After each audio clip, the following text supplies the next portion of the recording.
With patch 37.1, Krafton has severely reduced the overall effectiveness of DMRs, which have reigned supreme in PUBG for many years. With significant nerfs to both fire rate and damage, these changes are going to shake up gameplay in PUBG not just for casuals, but even the pro scene. So in this video, we're going to be going over all DMRs before and after 37.1, reviewing old and new damage stats, comparing fire rate, and seeing if the M16 or Mutant make viable DMR replacements.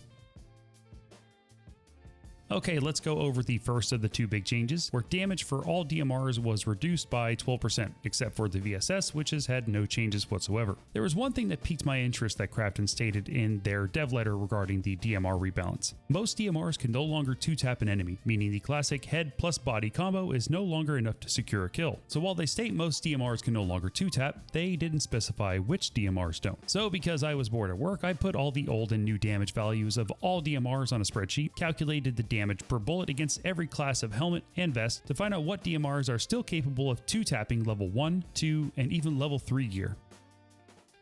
For context, prior to this patch, every DMR could 2-tap a player wearing level 1 gear. For level 2 gear, every DMR was capable of 2-tapping except for the Mini and VSS. Fast forward to after patch 37.1, all DMRs are capable of 2-tapping a player wearing level 1 gear, except for the Mini and the VSS now. For level 2 gear, now only the Dragunov and MK14 are capable of knocking a player with a head-body combo. And no DMR even before or after this patch were ever capable of 2-tapping a player wearing level 3 gear.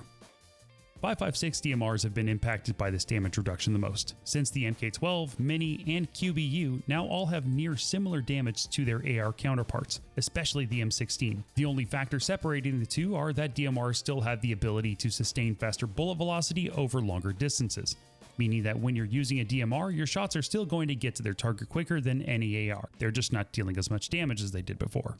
The Mini and the QBU are going from a base damage of 48 to 42, which seems considerable, especially now that the M16 is stronger than both of these DMRs. The MK12 is dropping from a 50 base damage down to 44.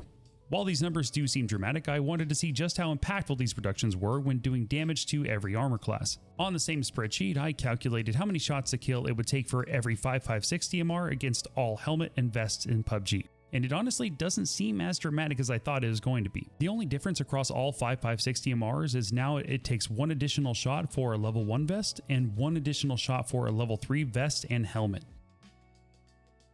Moving on to 7.62 DMRs with the SKS up first, dropping from 53 points of damage down to 46, and the SLR goes down from 56 down to 49 damage. The Dragunov and MK14, on the other hand, have survived this patch to some extent. While their damage dropped from 60 to 53, they still remain the only DMRs in the game that can still head and body combo a player wearing level 2 gear. When comparing new and old shots to kill totals for 7.62 DMRs, again, the results from this patch actually don't seem too drastic. The SKS now requires one additional shot for level 3 helmets, and I actually think the SKS might be bugged as well. Against a level 1 vest, which has a 30% in damage reduction, it does 32.9 damage per shot, which should be killing a player in 4 shots, but it's still dropping them with 3. The SLR and Dragunov now require one more additional shot to kill a player wearing either level 2 or level 3 vests.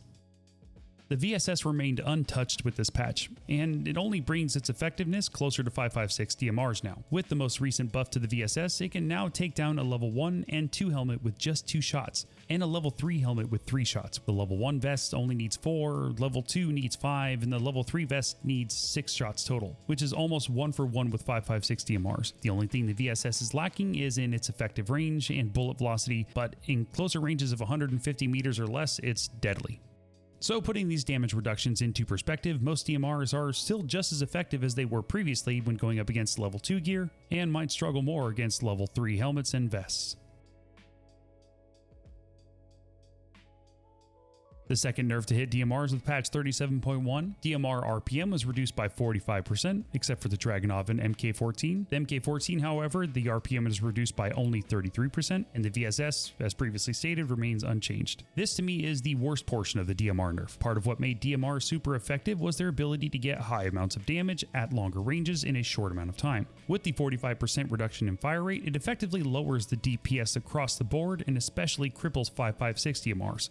The Mini, QBU, and MK12 have all had their fire rate reduced from 600 rounds per minute to 330. While 5.56 DMRs were already weaker when compared to 7.62 rifles, reducing their fire rate has had several negative impacts, including 5.56 DMRs are basically useless on drop. If the first gun you find is a Mini or MK12, yeah, you're basically screwed and it's a guaranteed knock for any player next to you. It's now harder to thirst a downed player. Knocked players have 1.5 seconds of invincibility, and they also have the same level of damage reduction that is equivalent to wearing level 3 armor. Pair this with 5.56 DMRs now requiring 6 shots to drop someone with the level 3 vest. This makes thirsting enemies a lot harder since you can't get as many shots off as quickly as you need to secure the kill. This is more of my own opinion, but firing 5.56 DMRs previously felt fluid and natural. With the fire rate cap, they have that weird rhythmic cadence that the Dragunov has, where sometimes if you click too early, it just won't shoot at all. It almost feels like it's skipping a shot. The SKS and SLR have had their fire rate reduced equal to that of 5.56 DMRs, going from 600 rounds per minute to 330, and it applies that same weird level of shot cadence that's also applied to 5.56 DMRs. The Dragunov, with its 180 rounds per minute, remains unchanged. The MK14 has only had a 33% reduction, bringing its fire rate down from 600 rounds per minute to 402, which really doesn't feel bad until you put it on full auto. While it does feel more manageable now, it was fun using the MK14 as a primary weapon on full auto sometimes.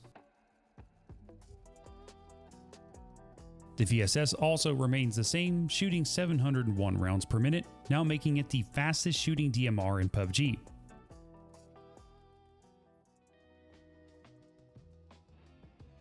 One of the things buzzing around the PUBG community is the plausible use of the M16 or Mutant as a DMR replacement, which on paper can make sense stat-wise, but there are some caveats. The M16 with 43 points in damage is now stronger than the Mini and QBU. The only areas where the Mini and QBU best the M16 are in bullet velocity and effective range. When the M16 is compared to the MK12, however, the MK12 only does 1 more point in damage than the M16 and has nearly identical bullet velocity and effective range, which could make the M16 a suitable replacement for the MK12 since it has that faster rate of fire and higher DPS. Though does the M16 really replace 5.56 DMRs? I personally don't think so. With its bullets traveling slightly slower than the Mini and it only having 1 more point in damage, I would rather choose the Mini's bullet velocity, sacrificing a faster rate of fire and long range engagements. For the MK12, however, I don't know, since they're pretty much pound for pound, I still think I'd opt for the MK12 since it is barely stronger than the M16 and its bullet velocity is slightly faster. The Dragunov and the MK14 outclass the Mutant in every field, so I'll be comparing the Mutant to its closest competitors, the SKS and SLR.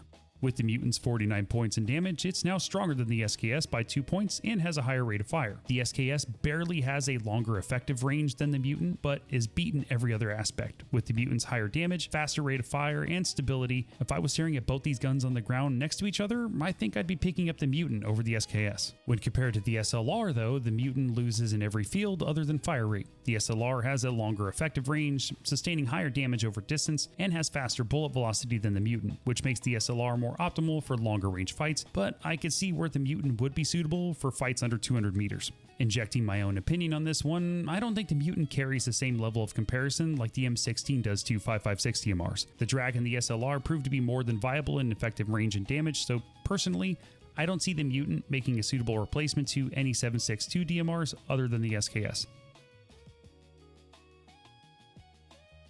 I've tried to wrap my head around the dev's purpose for this nerf, but every reasonable conclusion just doesn't make any sense to me. First, in their dev letter, they weirdly compare DMRs to assault rifles and are using weapon usage data to state, if we compare usage from PUBG's early days to now, we can see a clear shift. AR usage has decreased from 68% to 51.2%, while DMR usage has increased from 14.8% to 17.2%.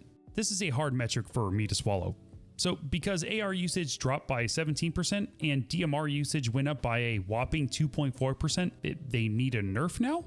Still, it might seem like weapon usage balance isn't too bad. ARs are dominant, but the rest of the weapon pool appears to be reasonably balanced. However, what players feel during actual gameplay often tells a different story, one that isn't reflected by usage data alone. I find this quote funny. So, usage balance actually isn't too bad. ARs are strong still, but what players feel tells a different story. So why show us AR versus DMR usage data if this is based on players' feelings towards a specific weapon class? It makes the whole first part of this letter contradictory. ARs tend to dominate the early phase of a match, but the DMR damage ratio rapidly increases starting in Phase 2. Well, no kidding, their damage increases after Phase 2. When you have 8x8 maps that are filled with vast fields and valleys, what am I going to use, a pistol or a shotgun? They also stated why they felt this change was necessary. This leads to drawn-out firefights focused on healing and revives with little to no repositioning or tactical variation. Combat often stalls and matches get locked into repetitive long-range DMR fights. Also, compared to ARs, DMRs tend to reward precision and mastery more heavily. In a DMR-heavy meta, less experienced players have fewer chances to overcome skilled opponents, which further widens the skill gap and makes comeback moments increasingly rare. Well, there it is. They could have just posted this one paragraph and saved us a lot of time. In short, newer players were having issues combating DMR players who had refined and perfected the art of using DMRs effectively. And look, I get it. Dudes are freaking nuts in this game, and let's be honest, PUBG is brutal for new players. And I get why most veterans see something like this as a slap in the face. But I'm kind of torn on this patch for two reasons. One, I get wanting to even the playing field for newer players. But the hard part about doing this for a game that's been out for 8 years is that veteran players will still find a way to shit on new players. You're never going to avoid that. Two, I also understand PUBG's objective here. They want to boost player retention, and as somebody who plays in NA and sees the same 50 people in my matches every weekend, I want PUBG to grow and I want more people to play against. This game's grown so much, and I think a lot of people would like to play it more if they gave it an honest chance. But in a world where first-person shooters are tilting more towards casual, friendly experiences for players who don't want to invest vast amounts of time into learning and perfecting skills in a game, this is just the harsh reality of where PUBG is going. But let's be real, most veterans aren't going anywhere because no other game plays the way that PUBG feels. Okay, I'm done ranting about this one, kiddos. Thanks for listening to my PUBG TED Talk. I don't know, now that you guys have had a couple weeks using the new DMRs, like, what do you guys think? Are they too weak, still too strong, or should we just be using SMGs and shotguns from now on?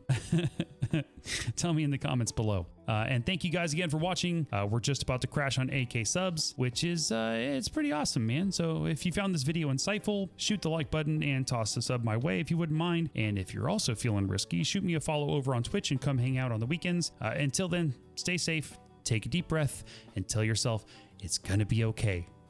Later.